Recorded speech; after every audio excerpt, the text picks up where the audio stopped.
Hello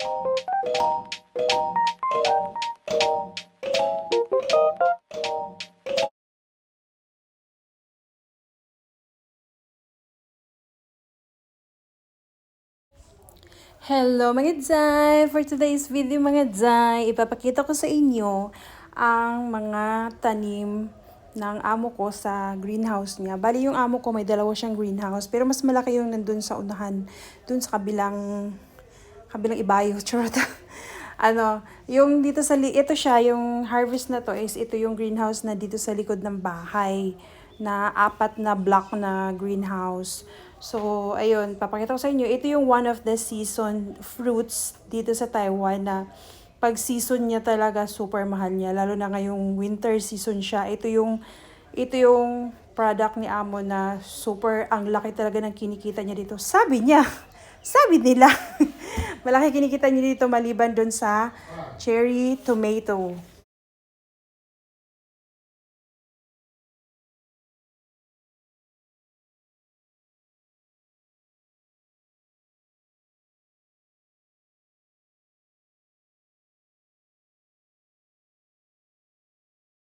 So, itong nandito mga Zay is sample to sa mga harvest nila ni Amo. Bali, dilagay niya rin dito kasi bukas ng umaga may magpipick up daw nito, may darating. Kaya hinarvest nila today, tapos nilagay niya dito.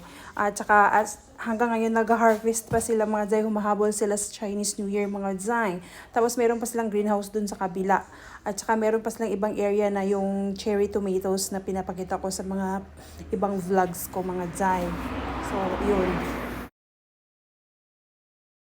Hello mga Zay! For today's video mga Zay, kakain tayo ng Japanese melon. Ito yung season. Pag winter, sobrang mahal nito sa market. Napanood ko yung video ni Small Laude sa Pilipinas. Yung isang flat na box, 6 yung laman, 246. So 6 yung laman, sabi niya is 5,000 pesos daw. Super mahal. At super mahal nito pag winter. Dito kumikita si Amo. Yung amo ko. Naka-greenhouse to.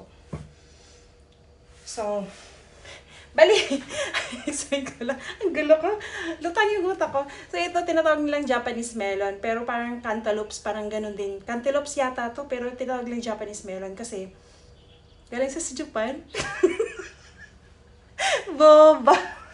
Ewan ko bakit tinatawag nilang Japanese melon. Cantaloupes lang naman to. Ewan. Ang ganda niya, Jay. Diba? Para siyang may features na ano. Ang ganda, diba? Ang ganda ng balat. Para siyang may ugat-ugat. Pero, hindi talaga siya, ganun lang talaga siya. So anyway, bukas na siya. Kasi kanina umaga, binuksan na to ni Amo. Kasi ginagawa niya is, nagtitaste siya sa sa fruits kong. Tama na ba yung tamis niya? Meron siyang machine na maliit. Kukuha siya ng maliit na laman, tapos pipagkain niya dun sa machine. Tapos parang kinakaliber kung matamis na ba siya, pwede na ba siya i-harvest, ganito, ganito. Parang ganun. Yung ganun lang yung naintindihan ko sa ginagawa niya. So, yun nga, pinakita ko yung video earlier na humahabol sila kasi nga, lalo na ngayong Chinese New Year, hindi man talaga siya for giveaway sa mga companies, ganun. Maraming kumukuha sa kanya. So, ayun, nadakot ako kanina. Sabi pa niya, nakita niya kasi yung nag-exercise sa gilid. Kasi parang nasa condition lang ako. Kasi sabi ko, lumalaki na yung braso ko. Tapos sabi pa niya, exercise ka dyan. Sabi ko sa'yo, pumunta ka dun sa farm para pumayat ka katulad ng mga worker ko, ng mga Vietnamese. Sabi niya gano'n. Sabi ko, pwede. Ginaganon ko siya. Sabi ko, pwede ako magtrabaho doon. Kaso hindi naman ako dinadala doon. Kasi sinasabi na palagi na, ay, hindi pwedeng iwan si Lolo. Hindi pwedeng iwan si Lolo. Oh, ayun, pupunta ako doon sa farm, tapos sasama ko si Lolo. Sasama ko din si Lolo. Tapos sabi niya, tara maghako tayo. Hakotin natin yung nakakarga dun sa ano niya. Yung parang mini truck niya, something ganun. Sabi niya, dali natin dito, ihilera dito kasi bukas pa ito pipilapin. Sabi niya ganun. Ngayon ko lang hinarvest. So Friday kasi ngayon, bukas kasi baka walang worker. Wala siya mga worker. Baka hindi siya nagpa-OT. Ngayon siya nagpa-harvest. Pipick up daw yun bukas ng umaga. So nandiyan siya sa harap ng bahay, sa sala. Paypayan. So, yun, nakwento ko lang. So, itong mga Zay, iti-taste natin. Bango. Pero mas gusto ko yung mas maganda tignan kainin yung orange. Kaso super tamis talaga nun, grabe. Ang bango. Ito. Ayan lang yung laman niya mga Zay. Ayan na siya mga Zay. Oh. Natawa na siya, sabi niya. Ano, kamusta yung melon? Matamis? Sabi ko, oh, tamis. Sabi niya, isip-isip niya, wala ka namang inaayawan na pagkain. Lahat naman gusto mo. Natawa na lang si Amo. So, titaste natin.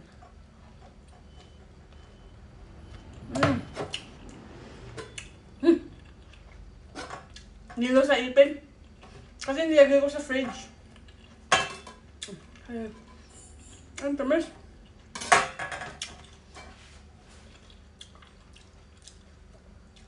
Paputla siya. Mas magatignan yung orange, yung kulay.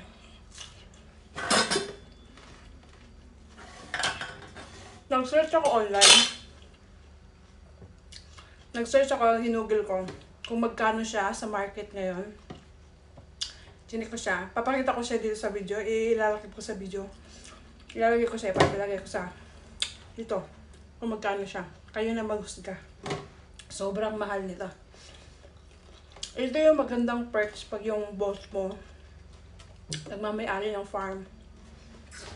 Makakain ka ng libre. Kaya pag amo mo mabait.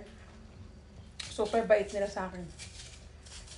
Yung although nagpagkausap siya o nakikipag-usap sila sa akin, minsan sumisigaw si amo. Hindi ko na lang. Kasi kahit sila na mag-uusap magtatay, si lolo at saka si amo. Sigaw dito, sigaw doon. Pero sabi ng kapatid yung babae, normal lang yun. Huwag kang atakihin sa puso kasi nung bago ako dito, hindi talaga sanay nang nagsisigawan sa harap ko. Maganon ako. Maganon ako. Sasabihin ni Cheche. Piyong pa, Mio Quinty.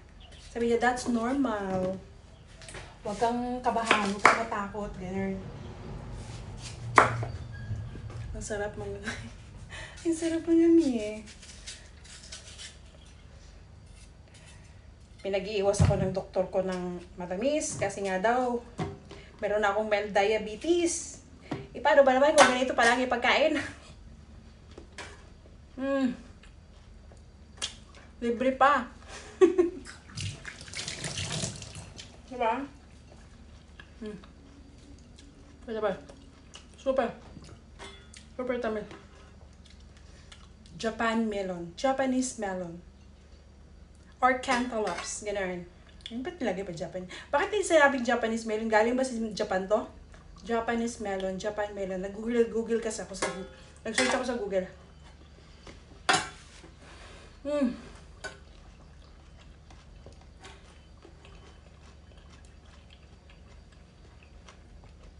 Super.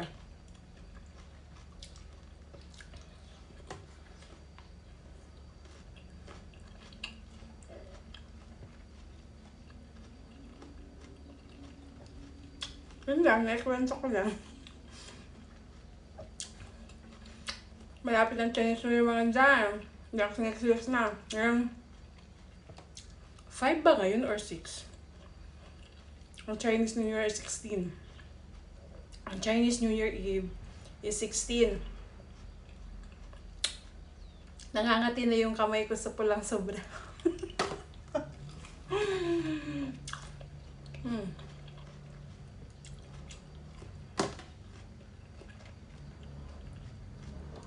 Ano ba sasabihin ko? Nagninilo ipin ko.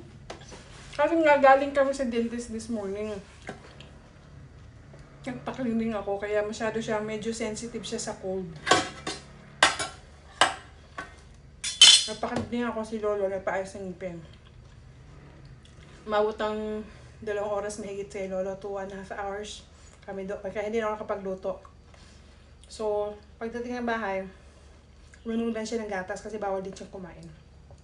Hindi na rin ako nagluto, hindi na rin kumain si Amo. So, nilo siya sa ipin pag malamig. Malamig kasi galing siya sa fridge. Kaninang umaga pa kasi yun. Pinasok ko siya sa fridge. Yun lang, nakwento ko lang. That's all for today's video mga Zay. Oh, may chismis naman ako. sa inyo. See you guys in my next vlog.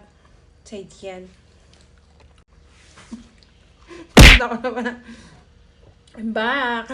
Ito ko lang siya rin siya. Inuwi ko kayo siya rin. Ang dami ng soba. Yun lang. Nakwento ko lang. Nag-iinggit lang.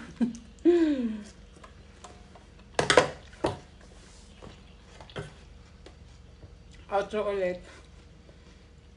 So, yun lang kwento ko mga dyan. Naikwento ko lang. Thank you for watching. Bye!